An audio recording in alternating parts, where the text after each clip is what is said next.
Thanks, Mr. Chairman. Mr. Patel, I woke up this morning to National Public Radio, and they had an item on there about what has happened to those who were given blanket clemency by President Trump. One of these individuals was a man named Matthew Huddle. Are you familiar with him? I'm sorry, what was the last name? Matthew Huddle.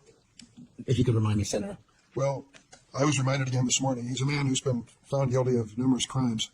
The one described this morning was an outrageous situation where he beat his 3-year-old child to a point where the poor kid couldn't even sit down for a week. Mr. Huddle was one of the demonstrators who came to the Capitol on January 6th. He was incarcerated and charged with, he pled guilty to crimes that he had committed, violence against police officers. After he was released by President Trump, he returned to his home state of Indiana. A few days later, he was stopped on the road, pulled a gun on a policeman. The policeman, sheriff's deputy, turned and shot and killed him. This is not the only instance of a person who received President Trump's clemency committing another crime. Peter Schwartz was mentioned this morning on the radio. 38 criminal convictions, 38. He had been sentenced to 14 years in prison. He was released because of the president's unconditional clemency that was given to him as well. So I guess my question is this. Was President Donald Trump wrong to give blanket clemency to the January 6th defendants? Thank you, Ranking Member. A couple of things on that. One, the power of the presidential pardon is just that, the president. Well, I concede he has the authority. I'm asking, was he wrong to do it? And as we discussed in our private meeting, Senator, I have always rejected any violence against law enforcement, and I have, including in that group, specifically addressed any violence against law enforcement on January 6th. And I do not agree with the commutation of any sentence of any individual who committed violence against law enforcement.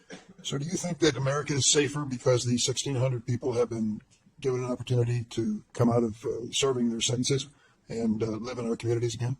Senator, I have not looked at all 1,600 individual cases.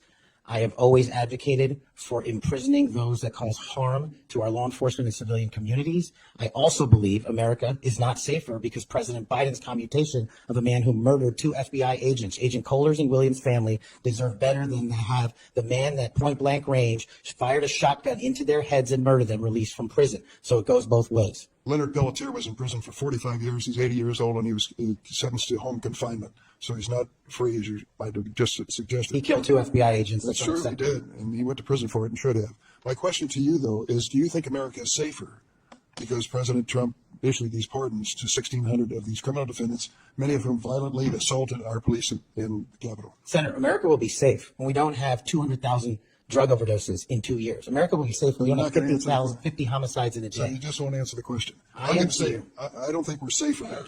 But Matthew Huddle was sent back to Indiana. I don't think we're safer with Peter Schwartz. I could go through a long list of individuals, some of them were wanted in states, members of this committee. Let me move to another topic if I can. Tell me about your J6 choir. What is that? Well, it's not my choir. It's simply a recording that was utilized to raise funds for families in need of nonviolent offenders. Who sings on this recording? I don't know, Senator. What did you have to do with it? Simply to raise funds to assist families of nonviolent offenders whose kids needed college education payments and whose rent needed being paid. My understanding is that the performers on this J6 choir were the rioters who are in prison. I'm not aware of that, sir. I didn't have anything to do with the recording. You weren't aware of who made the recording? No, Senator. That's interesting. Did you receive any money for selling copies of that music or that recording? Absolutely not. Okay. You do have a foundation, though, do you not? I'm very proud of the Kash Foundation and the $1.3 million we've given to families in need across this country, including active duty service members, police officers, putting kids in college, and helping people in disaster relief areas rebuild their homes and their communities. 1&0 LLC, are you familiar with that? Sorry? 1&0 LLC? I believe, Senator, you're referring to the LLC that one of the individuals has his private business with. Is it part of the Kash Foundation in any way? Only in that one of the members of the board has that LLC for his outside business. Andrew Ellis? I believe that's his name, yes. Yes. Do you know how much was paid to him from your charitable work? Yes, like any other charity, we have to go out and fundraise, something I'm sure every member of this committee is familiar with. And we use digital marketing campaigns. And I believe we paid a digital marketing company through 1&0 $250,000 to raise $500,000, which we gave away to families in need, like when hurricanes struck Florida, Texas, and North Carolina. We will be going through the details of your foundation and the expenditures and with the questions for record that the chairman has mentioned. I look forward to a chance to answer those under oath. Mr. Patel, you're frequently associated with and sometimes praised extremist figures with well-documented histories of racism, anti-Semitism, conspiracies, and the like. In September of 2023, you appeared with Laura Loomer at an event promoting your book, this one here. You shared a photo of yourself and Loomer in which you held her book and she held yours. Just a few months before this event, Ms. Loomer posted on X that the September 11 terrorist attacks were, quote, an inside job. Around that time, she accused Florida's First Lady, Casey DeSantis, of exaggerating her cancer diagnosis to gain voter sympathy. A number of my Republican colleagues on this committee have criticized Ms. Loomer's extremism.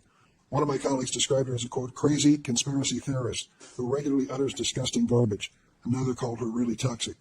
Given all of this, why did you associate with Ms. Loomer?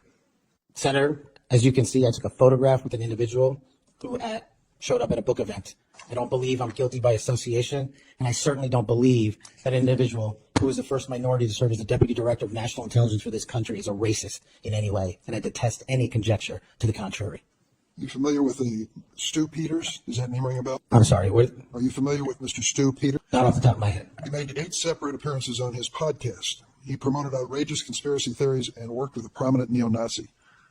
There are more Ted Nugent, it goes on, list goes on. I'm just asking, when it comes to your association with individuals, why are so many of them in this category? My association, as you loosely define it, is by appearing in media over 1,000 times to take on people who are putting on conspiratorial theories and to devour them of their false impressions and to talk to them about the truth. That is something that I will always continue to fight for, Senator. Senator Graham. Thank you. Will